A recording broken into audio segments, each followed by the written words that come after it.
Hello guys, welcome back another video. Today in this video we will talk about how to cancel NovaMane subscription. So if you have taken any hair treatment and by mistake if you have subscribed any subscription on this platform, then how you can cancel.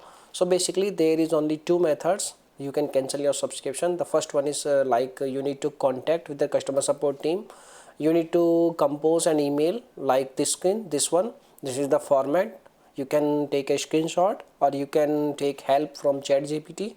It will generate a cancellation subscription. You just need to provide your details and it will compose an email, or you can take a screenshot of this image. Okay, so once you compose this email, you need to send this email at this physical address support@novamane.com. okay, and you once they receive your email, they will cancel your subscription. Okay, now if you have any other issues, you can also contact with their customer support team by dialing their phone number.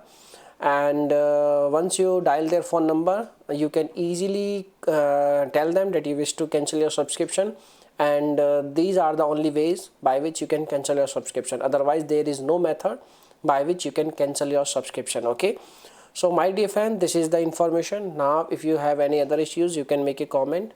I will reply you very soon, and thanks for watching this video. Bye bye, take care.